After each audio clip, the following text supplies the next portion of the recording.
bukit, tapi kalau tiba dia di puncak kilometer jadi. Dia dari berakhir. Tak betul lagi. Kalau nak meneruskan perjalanan dua, menurun betul lagi. Nah, arti menurun tadi senang. Tak ada lagi kesulitan, tak ada kepayahan. Itulah orang-orang tertentu di bawah teladan. Nah, jadi kalau itu barangkali baru menanjak bukit, mendaki bukit, maka itu kalau terasa payah jangan kita berhenti. Itu makanya utulul ilma minal mahdi ila lahdi, tutur itu dari buaya sampai ke lahat. Jadi tidak ada lain yang kalau buka itu bagi selain daripada wahyu Allah. Tinggal kita maukah kita dipayakan, maukah kita dirugikan oleh orang itu. Tergantung kepada kita sendiri. Tidak menjamin itu dengan yang lain, hanya dua hal yang menjamin. Taraktu fikum amrayni ma in tamassaktu bihima falan tadillu abadan. Telah kutinggalkan kepadamu dua usaha yang dikau kamu berpegang teguh dengan keduanya, tidak sekali-kali tidak kamu akan tersesat buat selama-lamanya. Abadan.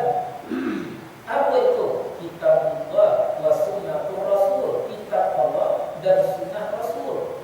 Waw di situ adalah wawnya wawiyah. Tidak bisa cicit. Harus senangkungan, harus berhubungan. Benar-benar kita pelajari kitab Allah, Al-Quran, misalnya ketika kita anti kepada hadis sunnah, tak jadi, tak aku. Nah, lalu kita pelajari sunnah, lalu tak kita iraukan Al-Quranul Karim, tak jadi. Kedua-duanya harus sekaligus. Iya, orang yang mungkin dia kubur keseluruhannya. Artinya apa? Bayangkanlah, kalau kita pelajari ayat-ayat Allah Subhanahu Wa Taala, disadari atau tidak, kita akan berkenalan dengan sunnah Rasul.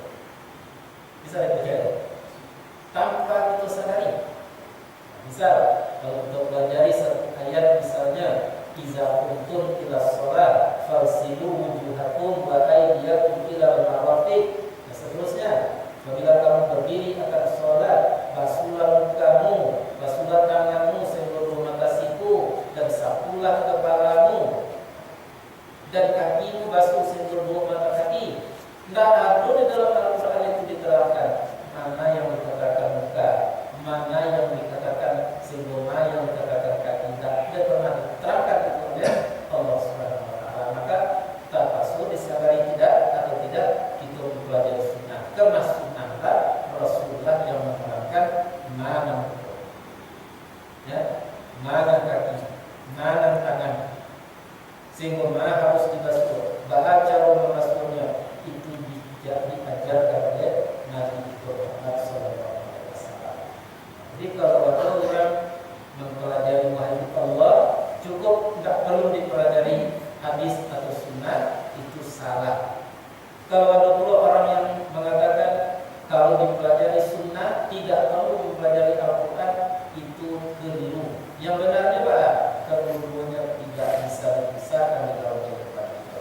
Karena walau bagaimanapun, disadari atau tidak, kalau kita pelajari Al-Quran bukan maka sunnah tapasul, disadari atau tidak pelajari seperti itu. Aqimus shalah wa atuz zakat, dirikan salat dan bayarkan zakat. Tuhan tidak memperinci salat zuhur sampai rakaat. Ya, setelah takbiratul ihram pangkanya ini yang akan dibaca, itu yang akan dilakukan, begitu cara rukuk, begitu secara sujud. Tidak. Tetapi Nabi lah yang menerangkan. Kalau kita pelajari ayat aqimus shalah, mau tidak mau disadari atau tidak, kita terpaksa untuk mempelajari sunnah Nabi. Wa atuz zakat, Allah tidak menerangkan mengapa diwajibkan zakat, apa yang harus dizakatkan, itu tak diterangkan. Tetapi yang menjadikan Allah tadi atuz zakat, maka Nabi lah yang menerangkan apa yang akan dizakatkan itu. Sehingga contoh Nabi mengatakan mani zakatil qiyamah finnar, orang yang enggan mengeluarkan zakat itu tempatnya adalah neraka. Nah, dan kemudian itu keterangan-keterangan Nabi tadi diulas oleh para sahabat.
Semakin lemah kita mendaki, ya semakin gila harapan kita akan mendapatkan apa yang kita cari, kedamaian, ketenangan, keselamatan itu di dunia atau di akhirat.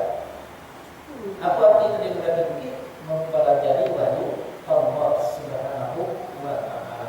Jadi khudu ma atainakum bi quwwah, ambillah olehmu apa yang telah kami datangkan kepada kamu dari wahyu itu bi quwwah, dengan kuat, habiskan kemampuan itu. Nah, karena itulah yang akan bisa menyelamatkan kamu.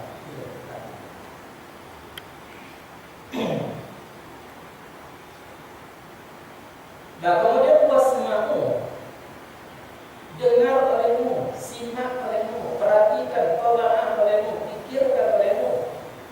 Banyak sekali di dalam kehidupan yang kadang-kadangnya itu membantah apa yang diterangkan, yang disuruh oleh Allah Subhanahu wa Ta'ala. Ambil olehmu dengan kuat apa yang terdatangkan kepada kamu. Kadang-kadang kita tidak mau yang menghabiskan kemampuan kita untuk mengambil hikmah-hikmah daripada ayat-ayat Allah Subhanahu wa Ta'ala. Gonggam-gonggam baru terasuari balap beda.